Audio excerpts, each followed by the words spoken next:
Success to all में आपका स्वागत है।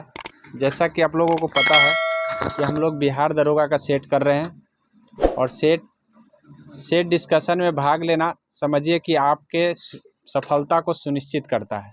अर्थात यदि आप सेट डिस्कशन में भाग लीजिएगा तभी आपका जीके कमांड हो सकता है, अन्यथा जीके कमांड करना संभव नहीं होता है। पढ़ने से सेट कभी भी जीके कमांड नहीं होते हैं। कन्फ्यूजन हमें सेट ही क्लियर करते हैं। तो हम सेट दरोगा का सेट 5 कर रहे हैं। चलिए देख लीजिए, यहाँ सवाल है कि भारत के महान्यायवादी के बारे में निम्नलिखित में कौन सा कथन सही नहीं है। सही की बात बोला है, नहीं है, अर्थात इसमें एक गलत होंगे, अन्य सभी सही होंगे। अब वो गलत को ढूंढना है। तो यहाँ पे बोला है कि उसे केवल भारत के उच्चतम न्यायालय में सुनवाई का अधिकार है। तो यही सबसे बड़ा गलती है, याद रखिए, क्योंकि उनको जो है ना कोई भी उच्च मानव न्यायालय में वो सुनवाई कर सकते हैं। ठीक है, बड़ा बात यही है। तो केवल उच्चतम न्यायालय बोल दिया है, ये हाई कोर्ट और सुप्रीम कोर्ट दोनों में सुनवाई कर सकते हैं, इनके पास पावर होता है।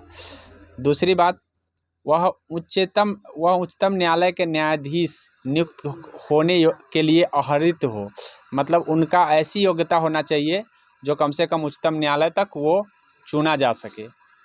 वह भारत सरकार के सभी विधि संबंधी विषयों सलाह दे, मतलब कानून संबंधी सलाह देने वाला, अर्थात सलाह देने वाला यही व्यक्ति होता है भारत का महान्यायवादी, जिसको अटॉर्नी जनरल ऑफ इंडिया के नाम से जानते हैं। अभी वर्तमान में आर वेंकट रमनी है जो अटॉर्नी जनरल ऑफ इंडिया है। एक सॉलिसिटर जनरल ऑफ इंडिया इनका सहयोग करता होता है, वो तुषार मेहता है, दोबारा बने हैं, इस बात को भी ध्यान रखेंगे। तो आपसे ये भी पूछा जा सकता है कि अटॉर्नी जनरल ऑफ इंडिया कौन है, तो आर वेंकट रमनी को याद कर लीजिए, आर वेंकट रमनी।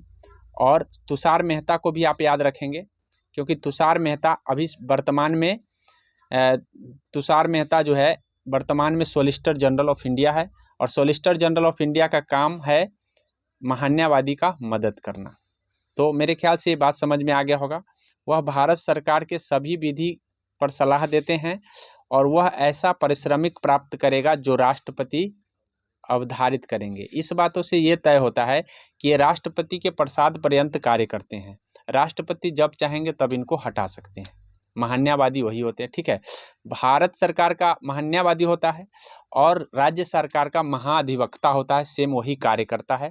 जिस तरह से भारत सरकार में राष्ट्रपति इनको प्रसाद पर्यंत कार्य करते हैं, उसी तरीके से जो महाधिवक्ता होते हैं वो राज्यपाल के प्रसाद पर्यंत कार्य करते हैं। तो मेरे ख्याल से इतनी बात अगर आप ध्यान रखते हैं तो महान्यायवादी से आपके सवाल छूटेंगे नहीं। तो मैं आगे बढ़ता हूँ अगला प्रश्न की ओर। निम्नलिखित में कौन सा मूल अधिकार का भाग नहीं है। अब नहीं शब्द को जरूर ध्यान दीजिए, इसका मतलब है कि सभी होंगे, एक नहीं होगा। तो शिक्षा का अधिकार मूल अधिकार में हमने पढ़ा है, अस्पृश्यता के विरुद्ध भी अधिकार पढ़ा है, अल्पसंख्यकों को शैक्षणिक संस्थानों का अधिकार पढ़ा है। जब सब पढ़ा है तो एक ही तो बच रहा है, पर्यावरण का संरक्षण।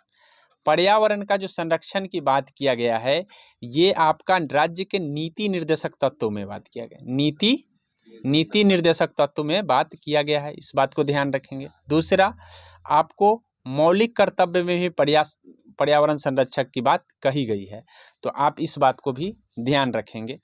ठीक है, शिक्षा का जो अधिकार है वो पहले जो है शिक्षा का अधिकार जो था वो 6 से 14 वर्ष वाला बच्चे के लिए नहीं था, लेकिन ये जोड़ा गया है आपको 86वें संविधान संशोधन के जरिए। ठीक है, 86वें संविधान संशोधन के जरिए जो है ना ये जोड़ा गया है। 6 से 14 वर्ष तक वाले बच्चे को अनुच्छेद 21 के तहत शिक्षा के अधिकार दिया गया है। तो इस बात को भी आप ध्यान रखेंगे। तो इस सवालों से हमको इतनी बात अगर ध्यान रहता है तो हम सीख रहे हैं। ठीक है, बात तो चीज़ों जब सामने प्रश्न आते हैं तो चीज़ें रिलेट करना सीखिए, तभी याद होंगे। अब हम आगे बढ़ते हैं अगली प्रश्न की ओर। भारत में पहली बार महिलाओं को वोट देने का अधिकार किस अधिनियम द्वारा प्रदान किया गया। तो आप संवैधानिक विकास में पढ़े होंगे कि भारत में जो है पहली बार जो भारत शासन अधिनियम 1919 आया था, इस समय महिलाओं को मतलब वोट देने का अधिकार प्राप्त है। अगर बात करें 9 की तो मर्लो मिंटो सुधार ये के नाम से जाना जाता है, और इसमें तो पहली बार मतलब शामिल किया गया था भारत के लोगों को। तो इसका मतलब ये है भारत के लोग को शामिल किया गया है, तो महिला को तो शामिल कर नहीं सकते हैं। कितना लड़े तब भारतीय लोग को शामिल किया गया इस अधिनियम के जरिए। और साथ में यहाँ पे बंटवारा कर दिया गया, क्या है, सांप्रदायिक निर्वाचन प्रणाली ला करके मुसलमानों के लिए अलग से निर्वाचन व्यवस्था बना दिए गए थे। इसको मरले मिंटो सुधार के नाम से भी जानते हैं। उसके बाद है 1861 में, तो ऐसी कोई बात ही नहीं थी, क्योंकि मैं आपको बताया था 1892 में कि कांग्रेस बच्चा था उस समय, वो तो मांग ही रखा था कि भाई चुनने का हमको अधिकार दे दीजिए ना। तो थोड़ा सा बात मान लिया गया और अप्रत्यक्ष ढंग से चुनाव वाली बात जो है ना 1892 में आया था, तो इसीलिए ये तो गलत ही हो जाएंगे। तो आपका आंसर, एक्यूरेट आंसर जो हो जाएगा बी हो जाएगा, अर्थात तीसरा का हो जाएगा बी। अब आगे बात करते हैं प्रश्न नंबर 4। प्रश्न नंबर 4 में क्या कहा है, भारतीय संविधान में गणतंत्रात्मक एवं प्रस्तावना में स्वतंत्रता, समानता, बंधुता शब्द किस देश से लिया गया है। तो याद रखिएगा कि हमारे प्रस्तावना में स्वतंत्रता शब्द है, समानता शब्द है, समता शब्द है और बंधुता शब्द है। ये फ्रांस के नारा, फ्रांस में जब क्रांति हुई थी 1789 में, तो उसी क्रांति से इन शब्दों को हमने ग्रहण किया है। तो फ्रांस से प्रभावित है हमारा प्रस्तावना, इस बात को ध्यान में कर लेंगे। ऑस्ट्रेलिया के संविधान से भी हमने कुछ ग्रहण किया है, जापान के संविधान से भी ग्रहण किए हैं, दक्षिण अफ्रीका के संविधान से ग्रहण किए हैं। संविधान संशोधन की प्रक्रिया यहाँ से ग्रहण हमने किया है। केंद्र राज्य संबंध के बारे में हमने ऑस्ट्रेलिया से ग्रहण किया है, जापान से विधि द्वारा स्थापित प्रक्रिया को हमने ग्रहण किया है। तो इन सभी चीज़ों को भी आपको रिलेट करना चाहिए, क्योंकि जो चीज़ हमने ग्रहण जहाँ से किया है और पढ़ लिए हैं तो हमको याद है या नहीं है, एक बार ज़रूर सोच लेना चाहिए, तभी जा कर के आपको याद रहेंगे हमेशा। यह बोला है कि कौन सा व्यक्ति जो 1946 में गठित अंतरिम मंत्रिमंडल का सदस्य नहीं थे। तो मैं ये मंत्रिमंडल के बारे में भी आपको पढ़ाया है। राजगोपालचारी सदस्य थे, राजेंद्र प्रसाद थे, जगजीवन राम थे, क्योंकि ये सारे के सारे ये तो श्रम मंत्री थे, कैसे नहीं बताए हैं, श्रम मंत्री यही थे जगजीवन राम। राजेंद्र प्रसाद कृषि मंत्री थे, कैसे नहीं है, ठीक है, ये सब थे। राधा कृष्णन जी कोई मंत्री नहीं थे, उनको शामिल नहीं किया गया था, इस बात को ध्यान में कर लीजिए, ठीक है। अगर आपको थोड़ा सा भी कन्फ्यूजन है तो आप वीडियो जाकर देखिए, क्लियर हो जाएगा, ठीक है। आगे है, ठीक है, क्यूज में आए या आप देख लीजिए, वीडियो बना हुआ है, आप जाकर देख लीजिए। बोला संघ राज्य क्षेत्रों का प्रशासन कौन सुमेलित है, इसमें बोला है। तो मैं आपको बता दूं कि संघ राज्य क्षेत्रों का जो है प्रशासनिक बात 39 में है, ये बात सही है, 239 में है। 111 में ये कहा गया है कि राष्ट्रपति अपने किसी भी विधायक के अनुमति देने का अधिकार, अनुच्छेद जो है ना, अनुमति दे या न दे, उसके बारे में 111 में लिखा गया है। मैंने 111 पढ़ा है तो वहाँ पे बताया था। संसद के सत्र 17वां और विघटन करने की बात 85 में लिखा गया है। तो यहाँ पे सभी सही हैं, ये बात आप ध्यान रखेंगे। संविधान की अनुसूची 6 किस राज्य में लागू नहीं होती है, मतलब अनुसूची नंबर 6। तो मैं आपको बता दूं कि संविधान में मूल रूप से 8 अनुसूची बनाए गए थे जिस समय हमारा संविधान बना था। बाद में चल करके 9वां जोड़ा गया, 10वां जोड़ा गया, 11वां जोड़ा गया और 12वां जोड़ा गया।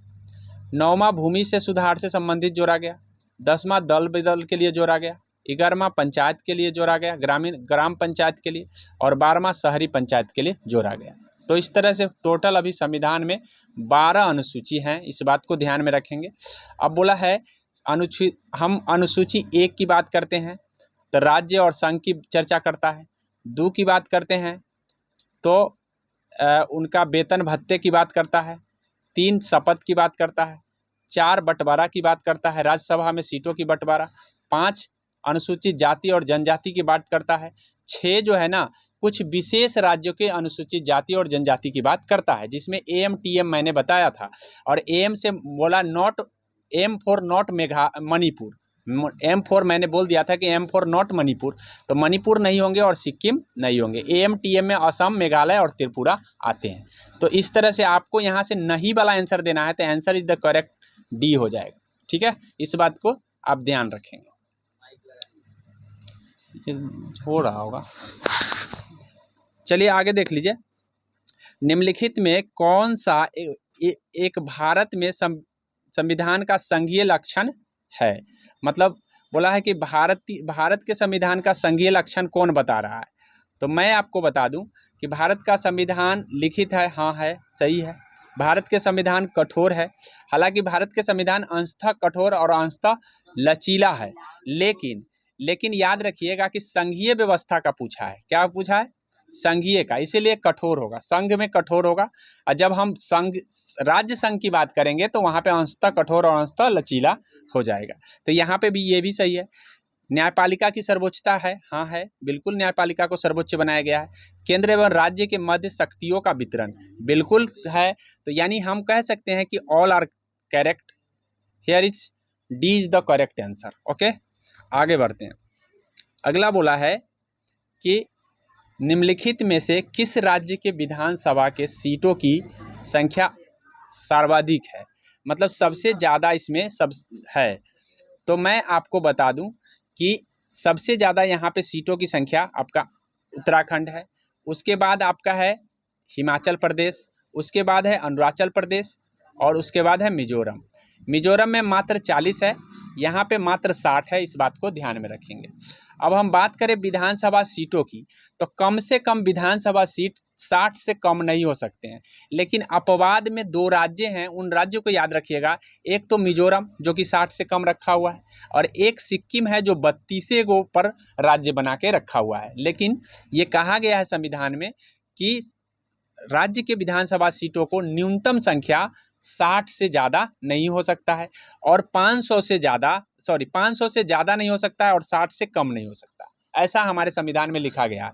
लेकिन अपवाद में 2 राज्य हैं, इन राज्यों को आप ध्यान रखेंगे। गोवा भी है, एक गोवा भी है, गोवा में भी कम है, तो इस बात को ध्यान रखें। 3 गो को आप याद रखना है, इस बात को ध्यान।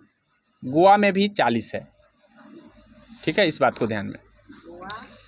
हाँ, आगे बढ़ जाते हैं। अब इन चीज़ों को आप देखिए। राज्य में मुख्यमंत्री सहित मंत्री परिषद में मंत्रियों की न्यूनतम संख्या क्या हो सकती है। तो जनरली बच्चा इसमें 15% लगा दिए होंगे, हमको पता है, क्योंकि उन्होंने पढ़ा है 15% वाली बात। क्या पढ़ा है? 15% वाली बात, जो कि परसेंट यहाँ हमसे पूछा ही नहीं है। तो ऐसी परिस्थिति में आप कंफ्यूज कर गए होंगे। इसका answer, accurate answer is the 12, ठीक है, क्योंकि मंत्रिपरिषद में न्यूनतम संख्या 12 कहा गया कि 12 होना चाहिए। लेकिन अगर ज़्यादा संख्या है मंत्रियों का तो वहाँ 15% से ज़्यादा नहीं होना चाहिए। तो 15% वाली बात आपको ध्यान रखना है। ये 15% वाली बात जो है ना, 51वां संविधान संशोधन हुआ था, 51 नंबर का संविधान संशोधन, उसके जरिए ये तय कर दिया गया था कि मंत्री में, मतलब किसी भी सभा में आपको मंत्रियों की संख्या 15% से ज़्यादा नहीं होना चाहिए। तो मेरे ख्याल से समझ में आ गया होगा। इन चीज़ों को अगर आप रिलेट करके पढ़ेंगे तो हमेशा याद रहेगा। लेकिन एक बात और याद रखिएगा कि दिल्ली एक ऐसी केंद्र शासित प्रदेश है जहां पे बोला गया है कि मात्र 10% ही मंत्रियों की संख्या रहेंगे, मात्र 10। ये कौन सा संशोधन बताता है? 69वां संविधान संशोधन इसको ताकत दिया है कि यहाँ पे मात्र 10% ही मंत्रियों की संख्या रहेंगे। तो मेरे ख्याल से ये बात भी याद रखेंगे। अगर ये चीज़ हमेशा एक जगह इकट्ठा करके याद रखते हैं तो हमेशा याद रहेंगे। संयुक्त राष्ट्र की आधिकारिक भाषा की संख्या कितनी है? तो मैं आपको बता दूं, संयुक्त राष्ट्र में आधिकारिक भाषा की संख्या 6 है, ठीक है। 6 भाषाएं हैं, जिसमें चीनी हो गया, अरबी हो गया, अंग्रेजी हो गया, ठीक है। इस तरह से 6 भाषा का वर्णन है, आप ध्यान कर लीजिए। 6 भाषा आप एक बार सर्च करके देख लेंगे। अब आपको बता दें, थुलाल किस राज्य का एकल नृत्य है? तो थुलाल या तुलाल, इसी मतलब दोनों नाम से ये जाना जाता है। तो ये केरल का है। कहाँ का है ये? केरल का। इस बात को ध्यान रखेंगे कि ये केरल का है। और केरल में, इससे पहले थोड़ा सा हम आपको बता देना चाहेंगे कि भाई जो 6 भाषा है उसमें से एक अंग्रेजी है, इंग्लिश हो गया, एक भाषा आपका अरबी हो गया, एक भाषा आपका चीनी हो गया।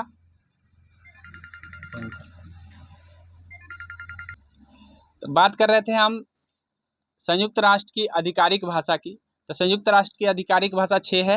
अब ये 6 भाषा याद रख लीजिए, पूछा जा सकता है। अंग्रेजी हो गया, अरबी हो गया, चाइनीज हो गया, चाइनीज के बाद फ्रांसीसी हो गया, और रूसी हो गया, रूसी भाषा है, और एक भाषा है स्पेनिश। स्पेनिश नया भाषा जुड़ा हुआ है, इस बात को ध्यान में कर लेंगे। नई भाषा कौन है? स्पेनिश। और ये थुलाल जो है, और थुलाल और तुलाल दोनों नाम से जाने जाते हैं, ये आपका केरल का है, इस बात को ध्यान में कर लीजिए। केरल में ये नृत्य एक व्यंग्यात्मक नृत्य शैली है, इस बात को, व्यंग्यात्मक का मतलब होता है आलोचनात्मक। बोला है मेगुती के जैन मंदिर वर्तमान में किस राज्य में है? तो याद रखिएगा कि जैन मंदिर ये जो है कर्नाटका में पड़ता है, मेगुती का जैन मंदिर, इस बात को ध्यान रखेंगे। प्रथम ओलंपिक खेल का आयोजन किस देश में किया गया? तो ये यूनान, कभी कभी ऑप्शन आ जाता है, ग्रीस आएगा तो ग्रीस लगाइएगा। प्रथम बार आधुनिक ओलंपिक का जो आयोजन हुआ था 1896 में एथेंस यूनान में हुआ था। ठीक है, अब याद रखिएगा, और जो है ध्यान रखिएगा कि भारत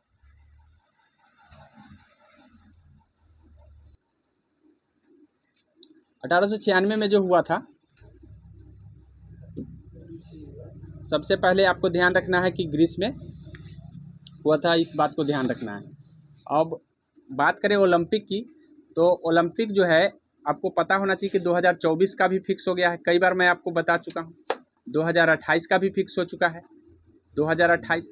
तो ये अमेरिका में होने वाला है, और ये पेरिस फ्रांस में होने वाला है। ये दोनों बात को आप जरूर ध्यान रखेंगे, क्योंकि आपके एग्जाम में पूछे जा सकते हैं।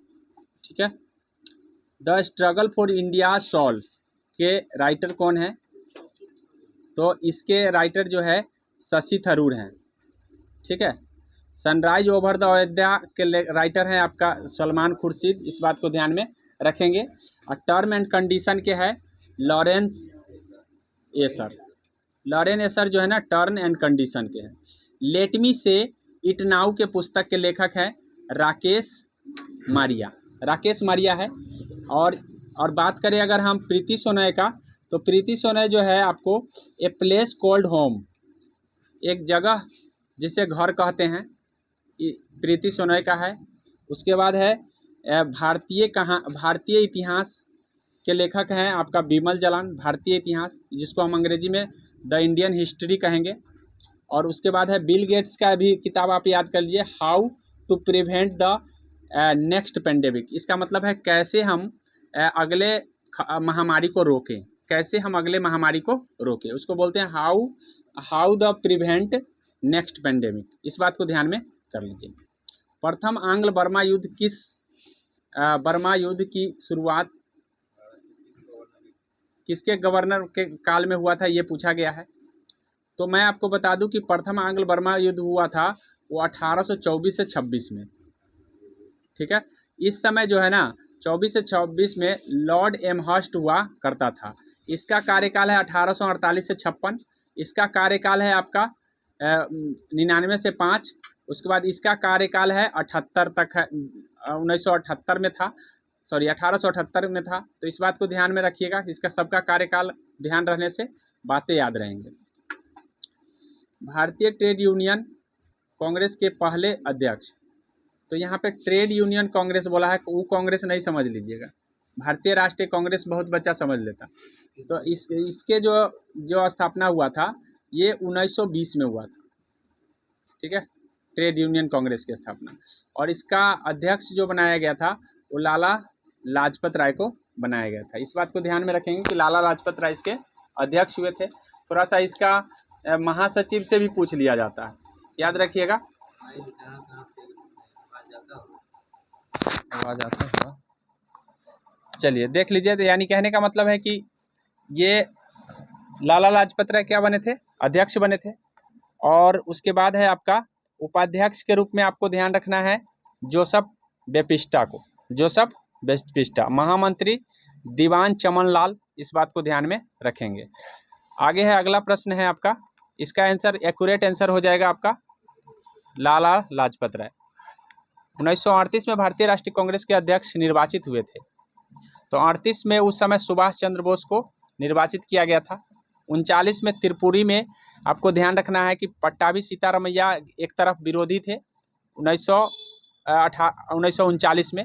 और एक तरफ सुभाष चंद्र बोस थे। सुभाष चंद्र बोस जीत तो गए, लेकिन कार्यकारी जो सभा है उनके विरोध करने के चलते उन्होंने त्याग दे दिया था, जिसको हम त्रिपुरी संकट के नाम से जानते हैं। तो त्रिपुरी संकट में त्याग पत्र देने के बाद 39 में जो है ना राजेंद्र प्रसाद को बना दिया गया था कांग्रेस का अध्यक्ष। तो 38 और 39 दोनों एक साथ आप याद रखेंगे। पाकिस्तान के लिए अलग राज्य आंदोलन का नेतृत्व किसने किया था? तो मोहम्मद अली जिन्ना जो थे, एक मुस्लिम का नेता थे, जो 1940 में हुए लाहौर अधिवेशन में इन्होंने पाकिस्तान को बोला कि भाई हमको पाकिस्तान चाहिए ही चाहिए। इस तरह की बात उन्होंने बोला था, बिना पाकिस्तान के कुछ भी स्वीकार नहीं है, ऐसा बात उन्होंने बोला था। सर्वोदय शब्द का सर्वप्रथम किसने प्रयोग किया था? तो मैं आपको बता दूं, सर्वोदय शब्द का प्रयोग करने वाले महात्मा गांधी है, लेकिन सर्वोदय जो है ना, सर्वोदय जो सभा या जो आंदोलन चलाए गए थे, प्रचार प्रसार किए गए थे, वो विनोबा भावे के द्वारा सर्वोदय समाज बनाया गया था। सर्वोदय समाज अगर आपसे पूछ देगा तो विनोबा भावे याद रखेंगे, और सर्वोदय सीधे शब्द का प्रयोग कहेगा तो आप महात्मा गांधी लगा लेंगे। भारत में ब्रिटेन के सभी संवैधानिक प्रयोग में से सबसे कम समय तक कौन चला था? तो सबसे कम समय तक जो है ना यही चला था, इंडियन काउंसिल एक्ट 1919 का, जिस is the correct answer. Sorry 1909 का है। 1919 का तो आपका भारत शासन अधिनियम है, उसका तो जांचे हुआ था 1927 में, याद रखिए। तो ज़्यादा दिन तक चले थे, ये सबसे कम दिन तक चले थे, इस बात को ध्यान कर लीजिए। उसके बाद है निम्नलिखित में कौन सा युग्म सुमेलित है? सुमेलित का मतलब सही है। तो मैं आपको बता दूं, ऐसे प्रश्न के लिए आपको सभी पढ़ना है, जो आपको याद रहे उसी के अकॉर्डिंग आपको।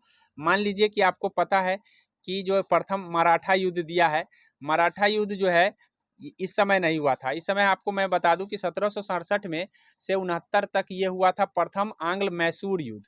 कौन हुआ था? मैसूर। मैं तीनों मैसूर युद्ध को आपको बताया था, तो मैसूर युद्ध प्रथम हुआ था, तो ये तो गलती हो गया। तो ऐसे में अब जब एक गलत हो गए, तो ऐसी परिस्थिति में आपको एक वाला सब कट जाएगा, एक वाला कट गया। अब आपके पास दो ऑप्शन बच गए, दो ऑप्शन 2 और 4 और 2 और 3। तो इसका मतलब 100% 2 तो सही ही सही होगा, ठीक है। अब 3 और 4 में कौन सही है वो देख लीजिए। तो 1800 अभी बोले हैं 24 से 26 प्रथम आंग्ल बर्मा युद्ध हुआ था। तो हाँ हुआ था, हमने अभी बताया है कि आंग्ल बर्मा युद्ध जो है ना लॉर्ड एमहर्स्ट के काल में हुआ था। तो इसी से आप लगा लेंगे कि सी इज द करेक्ट आंसर, ठीक है, सी इज द करेक्ट आंसर। बात कर ले हम मराठा युद्ध का। तो मराठा युद्ध जो हुआ था 75 से 1775 से 82 चले थे, 82, इस बात को ध्यान में रखिए। और बात करें हम तृतीय मैसूर युद्ध की, तो ये सही है। और उसके बाद है 1824 से 26 में बर्मा युद्ध हुए थे, ये भी सही है। और तृतीय सिख युद्ध, आंग्ल सिख युद्ध जो है ना इस समय नहीं हुए थे, बल्कि तृतीय आंग्ल सिख युद्ध जो हुआ था, आपको ध्यान रखना है, वो 46 से लेकर 49 तक हुआ था, जिसमें लॉर्ड डलहौजी ने उसको क्या कर लिया था, अपने में मिला लिया था पंजाब को। लास्ट युद्ध था वो, और पंजाब को मिला लिया। उसके बाद खेरा का युद्ध कब हुआ था? तो आप खेरा संबंधी बातों को आप याद रखेंगे, खेरा ये का युद्ध।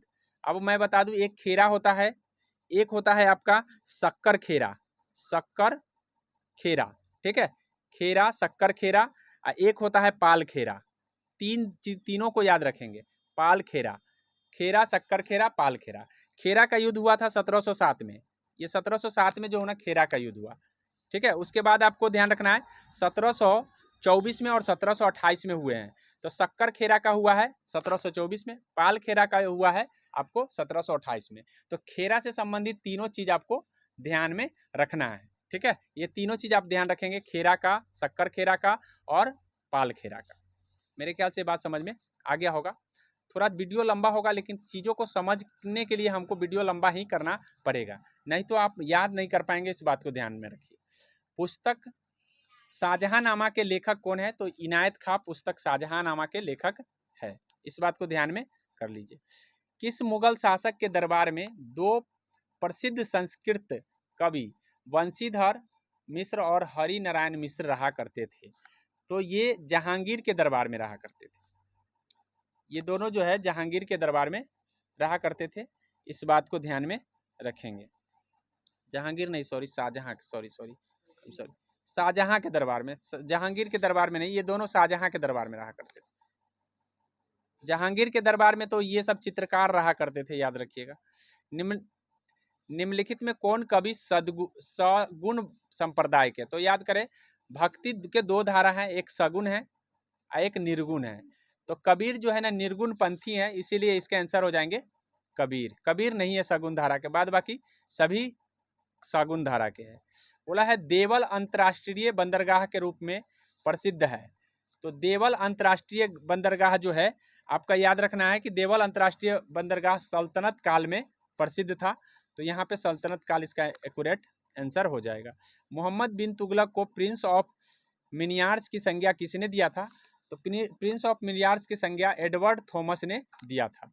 याद रखेंगे बदायूनी ने एक बार मोहम्मद बिन तुगलक के बारे में कहा था कि जो इस राजा को अपनी प्रजा से और प्रजा को अपनी राजा से छुटकारा मिल गया जब ये मर गया था तब।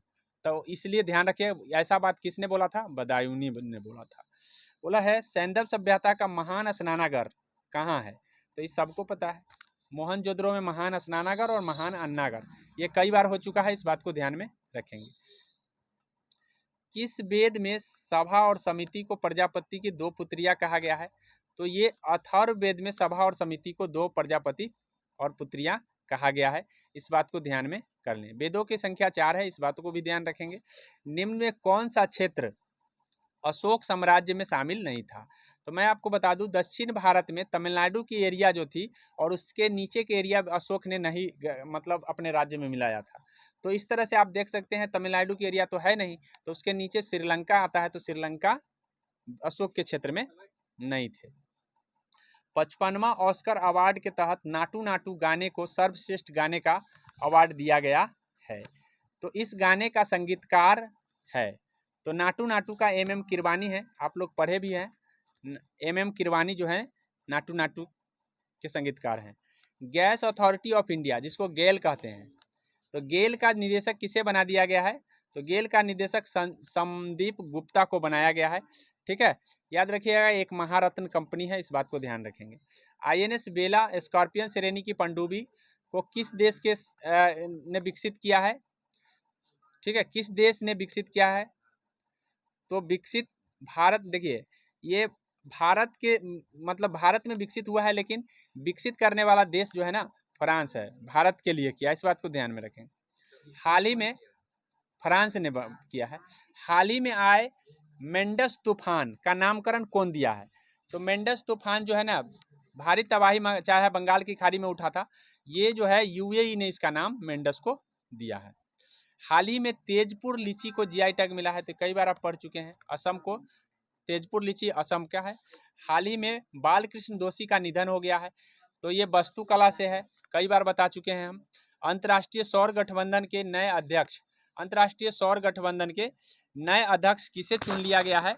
तो RK सिंह को नए सौर गठबंधन के अध्यक्ष चुन लिया गया है, इस बात को ध्यान रखेंगे। जलदूत ऐप, तो जलदूत ऐप याद रखिएगा ये जो है ना ग्रामीण विकास मंत्रालय के द्वारा, ग्रामीण विकास मंत्रालय के द्वारा जलदूत ऐप याद रख लीजिए। मंत्रालय है ग्रामीण विकास, लेकिन जलदूत जल मंत्रालय कभी कभी ऑप्शन में दे दिया जाएगा, इसलिए ध्यान रखेंगे। ग्रामीण विकास मंत्रालय ने इसको विकसित किया है। भारत तथा अमेरिका के मध्य 7वां संगम अभ्यास का आयोजन कहाँ पर किया गया है? तो ये 7वां संगम अभ्यास गोवा में आयोजन हुआ है। भारत और अमेरिका के बीच होता है संगम, इस बात को ध्यान में कर लीजिए। भारत पाकिस्तान सीमा पर सुरक्षा के उद्देश्य से BSF के द्वारा कौन सा ऑपरेशन चलाया गया है? तो ऑपरेशन अलर्ट जो है ना BSF के द्वारा भारत और पाकिस्तान, इस बात को ध्यान रखिएगा कि BSF कहाँ किस मतलब कौन कौन देश के सीमा पर तैनात होता है? तो भारत और पाकिस्तान के सीमा पर। जलवायु परिवर्तन प्रदर्शन सूचकांक में कौन सा देश प्रथम स्थान पर रहा है? तो डेनमार्क जो है प्रथम स्थान पर जलवायु प्रदर्शन सूचकांक में रहा है। ठीक है, इस बात को ध्यान में रखिए, जबकि भारत का स्थान 8वें नंबर पर है। भारत का भी रैंक आप याद रख लेंगे, भारत का जो रैंक है वो 8 नंबर का है। आम बजट 23-24 के में मनरेगा के लिए कितनी राशि दिया गया है? तो मनरेगा के लिए 60,000 करोड़ दिया गया है, इस बात को ध्यान में कर लीजिए। कि मनरेगा पर खर्चा कितना होगा, 60,000 करोड़। वही आपको मैं बता दूं, जल जीवन मिशन के लिए 70,000 करोड़, याद रखिएगा, ये भी इंपॉर्टेंट है। 70,000 करोड़ जो है आपको किसके लिए है, जल जीवन मिशन के लिए। डिजिटल शक्ति 4.0 कार्यक्रम की शुरुआत किसने किया है, तो ये डिजिटल शक्ति 4.0 कार्यक्रम की शुरुआत महिला आयोग के द्वारा किया गया है, इस बात को ध्यान में रखेंगे। अर्जुन पुरस्कार 2022 से सम्मानित सुश्री सरिता का संबंध किससे है, मतलब सरिता का संबंध किससे है, तो सरिता कुश्ती खेलती है, इस बात को ध्यान में रखिएगा। कुश्ती खेलने वाले हैं, जिसको हम क्या कहते हैं, वेट लिफ्टर तो वजन उठाने वाले को कहते हैं, कुश्ती अलग होता है। बोला फीफा अंडर T20 महिला विश्व कप 2023 का आयोजन, तो फीफा का जो अंडर T20 महिला विश्व कप है उसका आयोजन कहाँ किया जाएगा 2023 में, तो 2023 में कोस्टा रिका में होगा। कोस्टा रिका याद रखेंगे, फीफा का अंडर 20 महिला विश्व कप है ये। महिला सशक्तिकरण G20 सम्मेलन कहाँ पे हुए हैं, तो महिला सशक्तिकरण के लिए आपको आगरा में G20 का सम्मेलन हुआ है, ये महिला सशक्तिकरण के लिए है, इस बात को ध्यान रखेंगे। विश्व जल दिवस, विश्व जल दिवस प्रति वर्ष हम लोग कब मनाते हैं, तो ये मनाते हैं 16 फरवरी को। 16 फरवरी को विश्व जल दिवस मनाते हैं। सर्वप्रथम यह 2018 में क्या, सॉरी दाल दिवस, दाल दिवस तो 10 फरवरी को सही में मनाते हैं।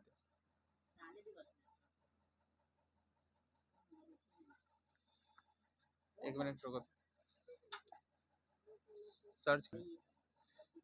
चलिए इसके आंसर में जो है ना ये गलती दिया गया है, यहाँ 10 फरवरी ही होगा सही, विश्व दाल दिवस है ये, ठीक है। डुरंड कप के विजेता इस बार कौन रहा है, तो डुरंड कप के विजेता बेंगलुरु रहा है, इस बात को ध्यान में रखिए। 2022 का है ये।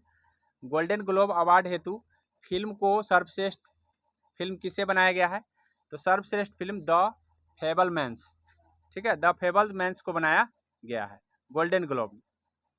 उसके बाद है रक्सौल हल्दिया ग्रीनफील्ड एक्सप्रेस, ठीक है, कि शुरुआत जो है ना, बोला है कि किस वर्ष की जाने की घोषणा है, तो 2023 में की जाने की घोषणा है। हाल ही में घोषणा के अनुसार बिहार के किस जिले में वाटर स्पोर्ट खोले जाएंगे, तो कैमूर जिले में वाटर स्पोर्ट खोले जाएंगे। अभी हाल ही में किस पार्टी का राष्ट्रीय पार्टी का दर्जा मिल गया है, तो आम आदमी पार्टी, जिसको आप कहते हैं, ठीक है, आम आदमी पार्टी। उसके बाद है फीफा विश्व कप 2022 किस टीम ने फिल्म फेयर प्ले अवार्ड जीता है, तो फिल्म फेयर प्ले अवार्ड जो है ना फीफा विश्व कप में क्या है,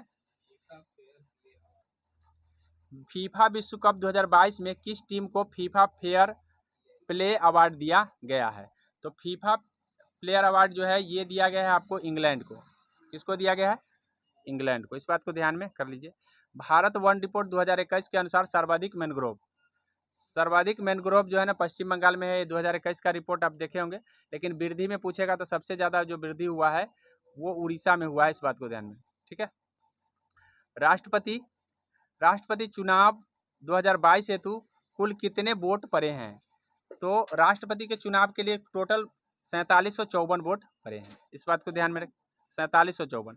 निम्नलिखित में जिसमें से याद रखिएगा कि द्रौपदी मुर्मू को 2824 पड़ा है, 2824, ठीक है, इस बात को भी ध्यान कर लेना। निम्न में कौन सा ग्रह सबसे कम समय में सूर्य का चक्कर लगा लेता है, तो सूर्य सबसे नजदीक कौन है, बुध, जो जितना नजदीक है उतना जल्दी वो लगाता है, इस बात को ध्यान में रखिएगा। इसमें सबसे ज्यादा अगर पूछता तो शनि का हो जाता, ठीक है, क्योंकि सबसे दूर यहाँ पे शनि है, उसके बाद बृहस्पति है, उसके बाद पृथ्वी है, उसके बाद बुध है, इसके अकॉर्डिंग। लेकिन ऐसे बुध जो है ना सबसे कम दिन में 88 दिन में मात्र लगा लेते हैं, इस बात को ध्यान में रखिएगा। पृथ्वी को लगाने में कितना लग जाता है, 365 दिन। तो इस तरह से जितना दूर बढ़ रहा है उतना दूर बढ़ते हुए चला जाता है। विश्व के दो सबसे छोटा महाद्वीप,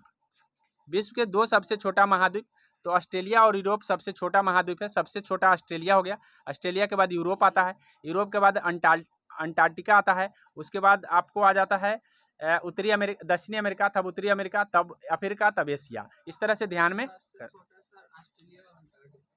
सबसे छोटा ऑस्ट्रेलिया है, तब उसके बाद यूरोप है, अंटार्कटिका नहीं, उस तीसरे नंबर पर है, उसके बाद आता है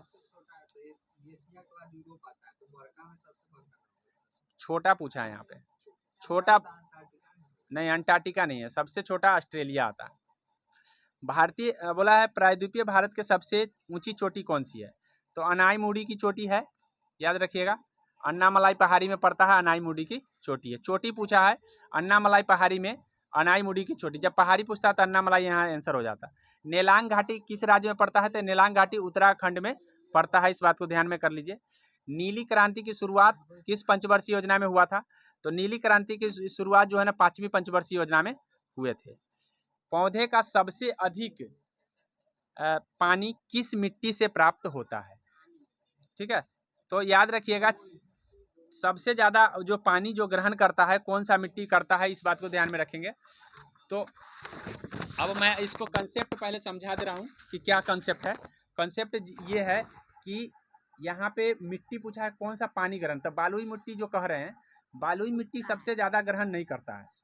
ठीक है, याद रखिए, ग्रहण करने की क्षमता उसमें नहीं है, उसके नीचे भाग जाता है पानी।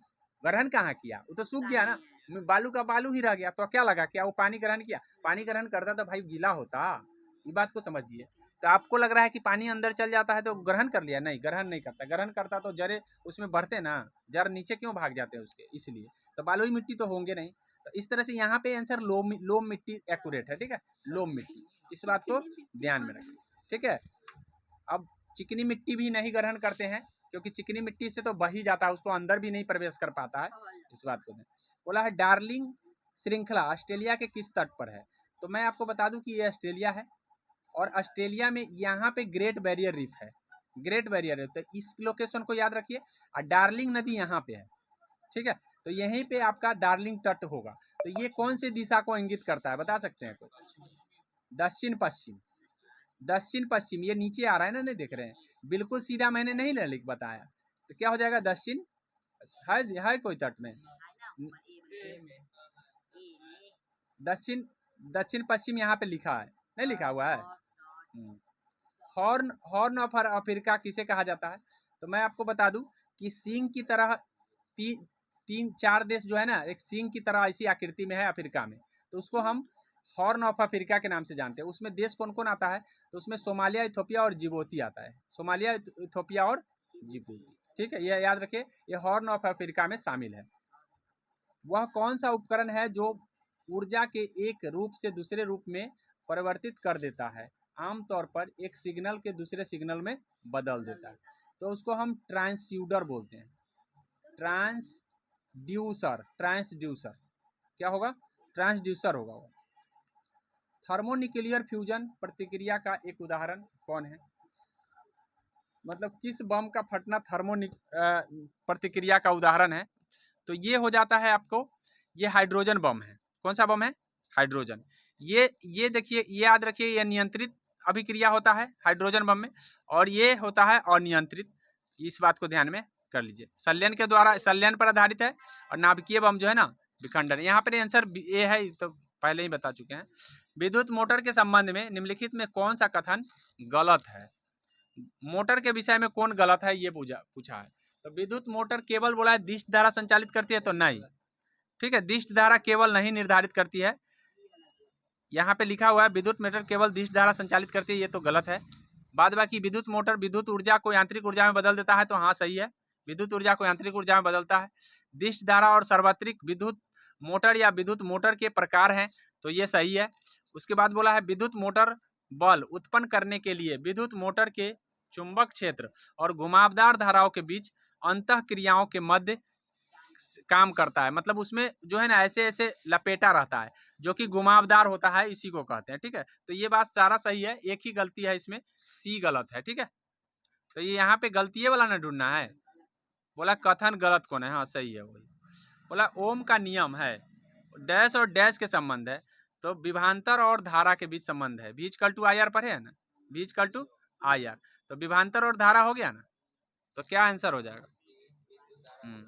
विद्युत धारा और विभांतर। निम्नलिखित में कौन सा कथन न्यूटन के गति के तीसरे नियम को सही है? तो न्यूटन का गति क्रिया का प्रतिक्रिया होता है, तो विपरीत वाला हो जाएगा। बल एक निकाय पर विपरीत दिशा में लागू होता है। ठीक है, नहीं, विपरीत दिशा का मतलब है एक ही निकाय पर मतलब दोनों तरफ बल लागू होते हैं, इधर भी और इधर भी, तो विपरीत दिशा को इंगित करता है। क्रिया का प्रतिक्रिया आप पढ़े होंगे, बी आंसर एक्यूरेट होगा। निम्नलिखित में से किस प्रकार की किरणें पृथ्वी के वायुमंडल में प्रवेश नहीं कर पाती? तो मैं आपको बता दूं, एक्सरे जो है ना पृथ्वी के वायुमंडल में प्रवेश नहीं कर पाता है, ठीक है, याद रखिएगा, ये पृथ्वी के वायुमंडल में प्रवेश नहीं कर सकता है। और दूसरी बात ये है कि ये चिकित्सा में काम आने वाला किरण है। निम्नलिखित में से क्या तरंग की विशेषता नहीं है? तो तरंग की विशेषता माध्यम नहीं है, ठीक है, ये पहले भी आप पढ़ चुके हैं, ये सारे विशेषताएं तरंग के हैं। निम्नलिखित, ये इसका आंसर होगा। निम्नलिखित में कौन रासायनिक परिवर्तन का उदाहरण है? तो रासायनिक परिवर्तन का उदाहरण बोला है कौन है? तो इसमें जो है निष्क्रियकरण जो है ना, एक रासायनिक परिवर्तन के उदाहरण में आते हैं। ये सब भौतिक परिवर्तन होता है, निष्क्रियकरण जो है आपको रासायनिक परिवर्तन में आता है। बोला निम्नलिखित में से किसने यह प्रस्तावित किया था कि प्रत्येक तत्व में एक विशेष परमाणु द्रव्यमान होता है? तो डाल्टन ने ऐसा कहा था, द्रव्यमान वाली बात डाल्टन ने कहा था। लेवाजियर क्या कहा था, कोई बता सकते हो? ये धातु अधातु के बारे में बताया, मतलब ये इसको हम केमिस्ट्री का जनक कहते हैं, इस बात को ध्यान में रखिएगा। जोसेफ प्राउस्ट क्या बताया था? लोहे को कठोर और मजबूत बनाने के लिए निम्न में क्या मिलाया जाता है? तो अभी हम आज ही बताए हैं कि कार्बन को मिलाया जाता है, आज ही बताया सवेरे कि भाई कार्बन को कठोर बनाने के लिए। तो याद रखिएगा, इन चीज़ों को अगर आप नहीं पढ़ेंगे सही से तब तक आपको याद नहीं रहेगा। लोहा के बारे में हम आज ही बताएं। बोला है कठोर बनाने के लिए कार्बन मिलाए जाते हैं, ताकि वो इस्पात बन जाए, ठीक है। इलेक्ट्रॉनों की वह अधिकतम संख्या, अच्छा, क्रोमियम भी कभी कभी मिलाते हैं, किस लिए मिलाते हैं कोई बता सकते हैं? जंग रोधी बनाने के लिए। क्या? हाँ, जंग ना लगे इसीलिए क्रोमियम डाला जाता है, इस बात को ध्यान में रखिएगा। इसीलिए लोहा, क्रोमियम और कार्बन मिलाकर के जो है ना इस्पात बनाया जाता है, ताकि वो जंग रोधी भी होता है और साथ में कठोर भी होता है। इलेक्ट्रॉन की वह अधिकतम संख्या जो बाह्यतम कक्षा में रह सकता है। तो बाह्यतम कक्षा में अधिकतम 2 और 8, 2n² आप पढ़े होंगे, तो 2 और 8 रह सकता है। 2n² का मतलब है n का मान अगर रखिए 1 रखिएगा तो 2 आ जाएगा, 2 रखिएगा तो कितना आ जाएगा? 8 आ जाएगा। तो इस तरह से आप 2n² 8 रह सकता है, 8 से ज्यादा नहीं, 2n² में रहता है। निम्नलिखित में से किस नियम के अनुसार गैस का आयतन गैस दाब के व्यक्त कर्मानुपाती? तो पहले कई बार बता चुके हैं हम, बॉयल के नियम, ठीक है। हाँ, ताप को स्थिर रखा गया है। बोला है पीएच मान में 7 से 14 में वृद्धि होने का क्या प्रतिनिधित्व कर रहा है? तो OH माइनस जो है ना, क्षारता बढ़ रहा है तो क्षारीयता में क्या हो जाएगा? कमी नहीं, वृद्धि होगा। OH माइनस वृद्धि होगा। क्षारीयता तो OH माइनस देता है, वृद्धि होगा, ठीक है, कमी नहीं होगा। क्षार बढ़ रहा है ना जी, 7 से ऊपर जाएंगे तो 7 क्षार बढ़ेगा ना, तो बढ़ेगा। बोला फ्लोरीन, क्लोरीन, ब्रोमीन, आयोडीन, एस्टेरीन की समानता किस नाम से भी जाना जाता है? तो ये सारे के सारे एस्टेटीन है, ये सारे के सारे हेलोजन है। क्या है? हेलोजन है, हेलोजन ग्रुप में आते हैं। वर्ग 17 का सदस्य जितने भी है सबके सब हेलोजन ग्रुप में आते हैं, इस बात को ध्यान में कर लीजिए। निम्नलिखित में 4 तत्व में से 3 तत्व किसी न किसी प्रकार से एक समान है, जबकि एक अलग है। अब वो अलग को बताना है कि कौन अलग है। सिलिकॉन हो गया, गैलियम हो गया, पोटेशियम हो गया और जर्मेनियम हो गया। बताइए क्या है अलग, बता सकते हैं आप लोग? इसका जो आंसर हो जाएगा पोटेशियम अलग है, ठीक है, पोटेशियम अलग है। अब पोटेशियम क्यों अलग है याद रखिएगा, सब के सब जो है ना पी ब्लॉक में है। कौन ब्लॉक में है? ये और ये सब पी ब्लॉक का सदस्य है, लेकिन ये जो आता है एस ब्लॉक में आता है। किस ब्लॉक में आता है?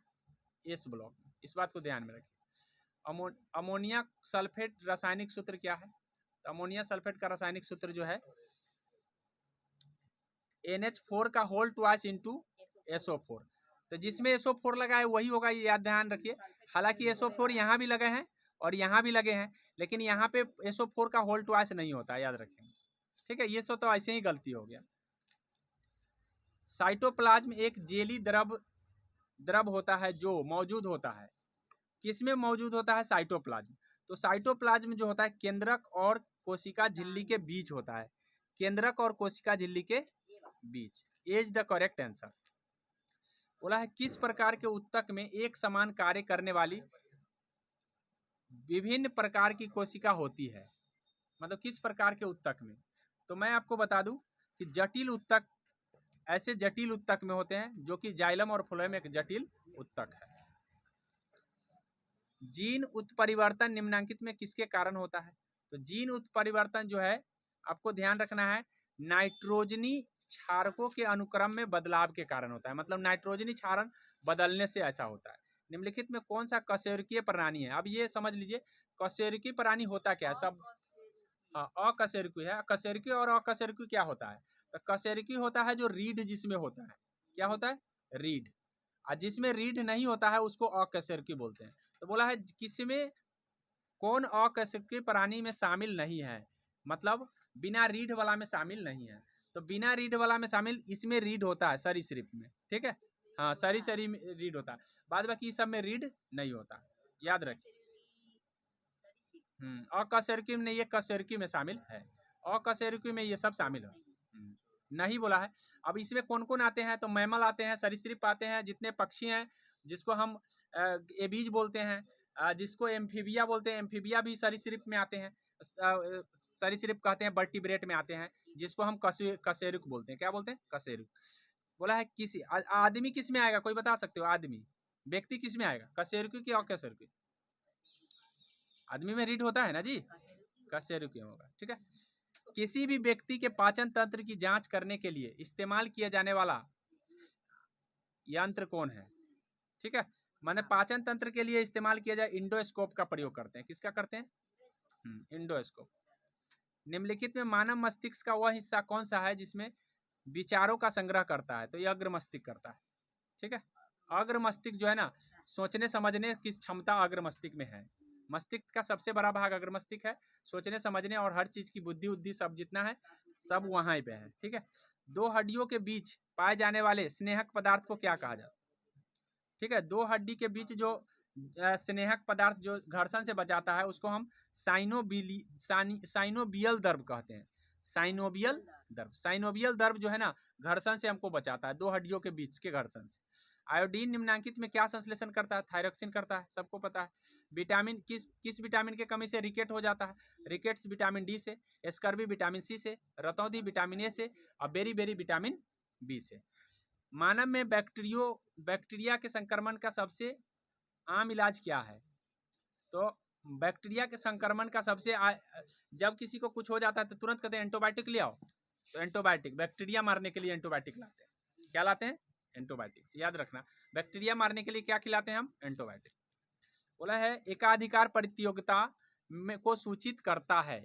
कौन एकाधिकार प्रतियोगिता को सूचित करता है, मतलब इसमें देखना है 4 लाइन दिए गए हैं और इन 4 लाइन में कौन सही है। तो विभेदित उत्पाद क्रेता और विक्रेता की बड़ी संख्या, ठीक है। क्रेता और विक्रेता की बड़ी संख्या, उत्पादित और प्रवेश रोध समांगी उत्पाद। तो इसमें 1 और 2 ही सही होंगे, याद रखिएगा।